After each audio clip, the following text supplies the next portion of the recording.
Good evening and welcome to 30-Minute Reviews. I am Adam. So, as if designed to make me look like an ass, DC has finally announced who their new head of DC Films is going to be. Because it was, up until this point, not announced. Well, we knew Walter Hamada had stepped down last week, but we didn't know who was going to be formally replacing him come whenever his contract is formally expired and, all of that, who was going to be overseeing that. So we got a little bit of news about that today.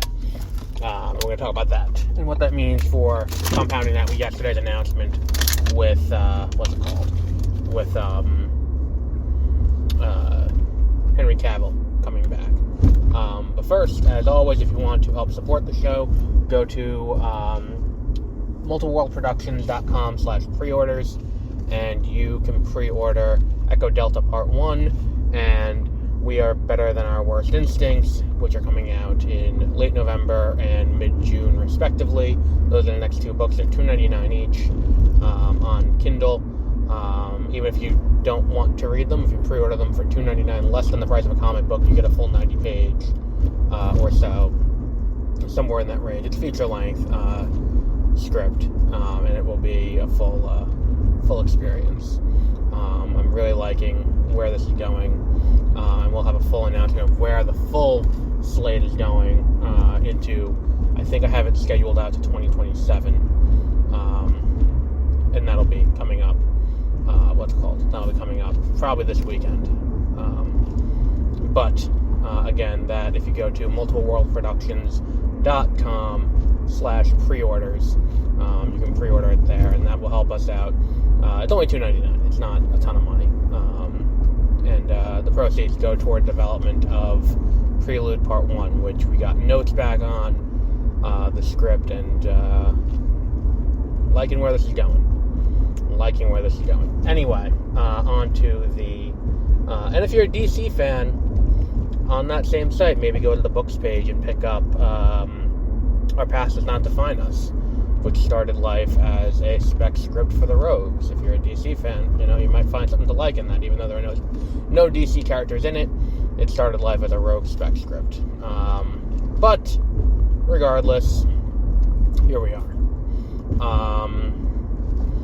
What I would like to address first is who it is taking over. We know it's James Gunn, and I should have took a note of who the other guy is. I don't remember his name, but James Gunn and that person are taking over as the head of what is now DC Studios, which will oversee all of DC television and DC movies, with the exception, specifically, of Joker Folie à Deux, which is the upcoming Joker sequel that is a musical starring Lady Gaga. And again, I've said it before, so I'll say it again. Really wish they didn't tell us it was a musical in advance. I would have loved to see the reaction when that movie came out and it was just a sequel, a musical. And it's like, wait, what? I would have loved to see the response from the audience when that happened. But they announced that in advance and they gave that away, so we can't have that now, can we? And the other one is the Batman. Matt Reeves is the Batman. Will not be under the DC Studios. Well, I don't know if it's not going to be under the DC Studios banner. All I know is Matt Reeves and Todd Phillips are not reporting to Gunn. They're reporting to the head of Warner Brothers Films.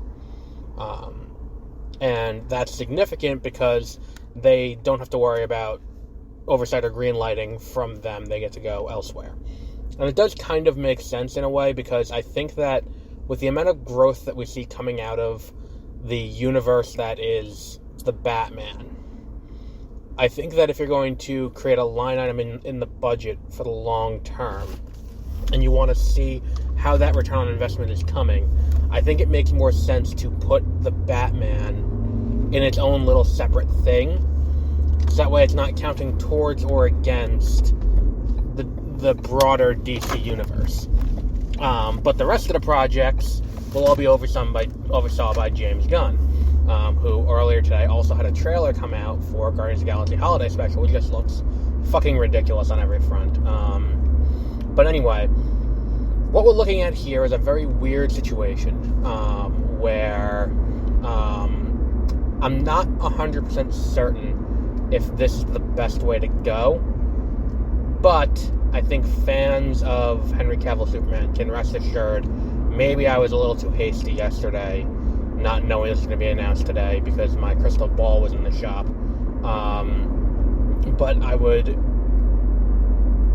would say it's probably likely that Henry Cavill's Superman is safe to come back under James Gunn. I would be interested to see what else he brings back, what else he retains, and what else he greenlights. I'd also be interested to see what he calls, if he has the culling power of projects that are currently in development. That's what I kind of want to see happen here. And I hope, like, last week I did an article on the website about the cancellation of Zatanna, which was a production from J.J. Abrams. I would be interested to see if that was a temporary thing or a let's see if we can get, the new studio head to oversee this. And that's the other question I have, is how much power is he actually going to have, or is he more of a narrative director of the studio going forward, where it's like, look, it's obvious what DC wants to do. Motherfucker, you are blocking the box. I'm referring to the car in front of me, not, real life in it, or not this nonsense. But it's obvious what DC wants to do. DC wants the success, and specifically the financial success that Marvel has had. They could give a fuck about the critical success. They just want the financial success. And they want Kevin Feige, and that's been the narrative surrounding them getting this new, getting the new head of the studio, has been they want the Kevin Feige for DC. And it's an interesting, it's an interesting conundrum to try and get that person, because Kevin Feige is not just the narrative chief of Marvel Studios, he's the studio head. He oversees and develops the projects, he picks which ones go forward, and he also serves as kind of the head of marketing. Because if there's one thing that when you look at, like, when you watch him on stage at Comic-Con making the announcements, or you see him at D23 making announcements, he is as much of a fan as he is as he is the person who's overseeing everything and knowing what's everything going forward, 5-10 years down the line. That's, what he is and what he's doing, and he's doing it very well. I think that Gunn can do that too. Here's my problem, though. How much power is Gunn actually going to have? Or is this going to be something where they're reporting to someone else at Warner Brothers who's got maybe the power of the purse in a way? Where it's like, we can come up with this idea for this great movie and we can develop it all, and then they got to go to someone else and be like, do we have the money to do this? Is that going to be the case? Or are we giving a budget to him and say, here's all the money you have to develop movies. Develop movies within this budget. I think that if it's the latter, I'm more optimistic about this idea. And I don't think we're going to get the level of interference in everything. And I'm interested to see where this goes. I'm interested to see how this works out. I'm also interested to see how the farther right contingent of the DC fan base takes this. Because this is going to go into, I was going to do a longer piece on this, but I guess I'll touch on it now. DC has always been kind of portrayed, at least on social media, as the more conservative superhero thing, where Marvel was for more liberal audiences, according to fucking ridiculous subsets of the internet. DC was the counteract to that. DC was the one who didn't want to, who was not going to bow to the woke mob and was going to stick with characters the way they've been historically portrayed. And obviously, in the comics, that's not the case. They do the same things that Marvel does, where they, race bend and gender bend and all that, which is fine. I don't give a fuck one way or the other. Do whatever the fuck you want. But when it comes to this, the question becomes, what is going to be the message going forward with James Gunn now in the role. Because if we recall, James Gunn got fired from Guardians of the Galaxy 3 after conservative activists went through his Twitter account and went through his past blog posts to find things that were unsavory and came after him for that.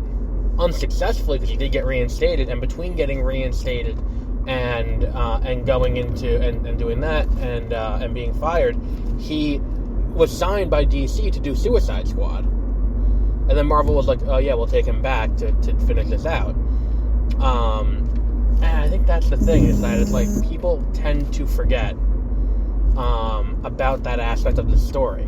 That Gunn, that's where we were. And people were not happy at and DC fans were happy. Where it's like, oh, we're getting Gunn. But it's like, but motherfucker, like, you did, like, this is the antithesis of what you wanted. Like, you wanted them to shut up about his political views, and it's like, well, here we go. It's just kind of a situation that I'm interested to see how it develops, because it's like, now if we're getting some, like, I think that a lot of this came from the fact that it's like, okay, well, Gunn worked with Marvel, and he worked with Feige specifically. If someone knows how Kevin Feige operates, it's going to be James Gunn. We'll put him in this position because we will be able to take advantage of his knowledge in that regard. And I think that, I don't know if he's necessarily the best choice for this, because it's not just a matter of, okay, well, we have the, like, it's a two-pronged thing that you need to do when you're building a universe in this way. You need to have an overarching narrative, yes, like, where it's like, okay, so 10 years from now, we're going to make a Crisis on Infinite Earths movie, or an Infinite Crisis movie, or a Hyper Crisis movie, or a Flashpoint movie, or I mean, look, let's be honest with ourselves. They're building towards a multiversal crisis. Be it Dark Crisis, be it, Dark Crisis Infinite Earth is what they're doing now, be it any number of things. That's the inevitable wall that they're headed towards. And it's a matter of creating a bunch of movies in between now and then that will make that feel like a worthwhile journey for the viewer.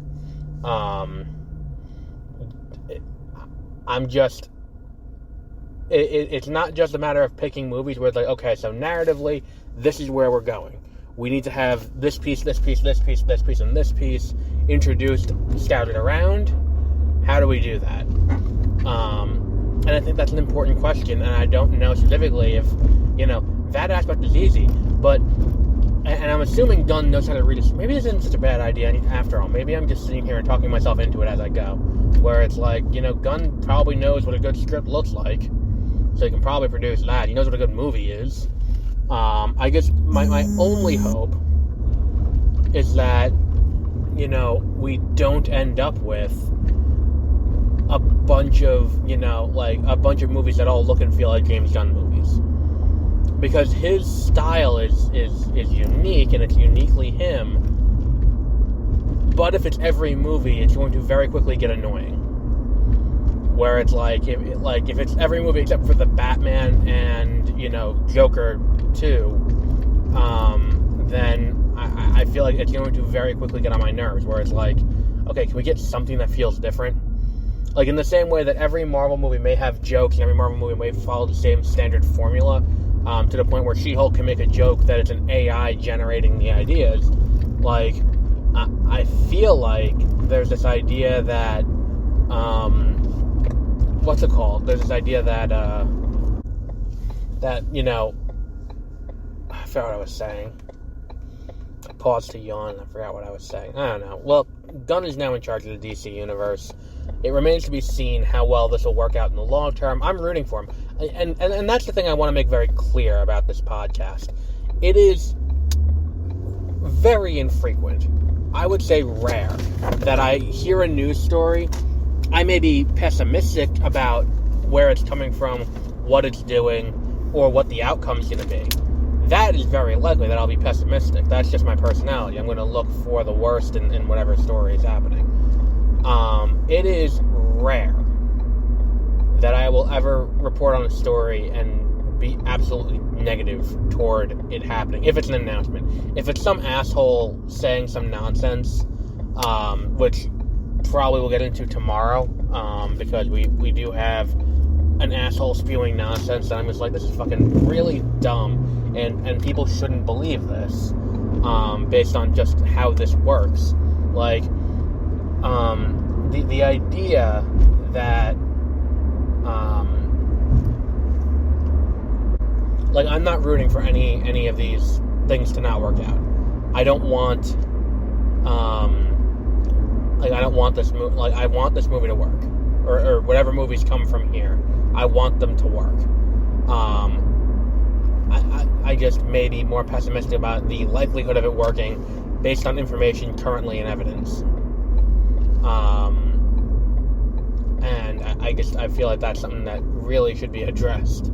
Where it's like, look, if you ever hear me poo-pooing something, it's not coming from a place of I hope this fails. It's coming from a place of I'm reserving, like, I'm not optimistic about this going well, but let's see how it goes. Like, I'm not rooting against the DC for doing this in the same way that I don't root against Marvel. I don't root against any. I mean, maybe I root against the DC, the Sony, villains movies, because I think it's fucking ridiculous, and I'm tired of going to the movies to see bullshit that's not very good. And more often than not, when I go to see a movie that's bullshit that's not very good from a major franchise, it's Sony shoving some villain bullshit down my throat. It's one of those things where it's like, well, hopefully this is something better. Hopefully we get something better out of this. I just can't guarantee it. I have no way of saying that it will be better, it will be worse. I don't think we've ever... I can't think of a director who's been given this kind of power off the top of my head, and, by that extension, I don't know of a time where it didn't work out, but I don't know of a time where it did. I can't think of another director who was given this kind of power this shortly into his career. But we'll see. Hopefully it works out. But we'll wrap up there for today. So until our next episode, which will be whenever something new happens, have a great rest of your week.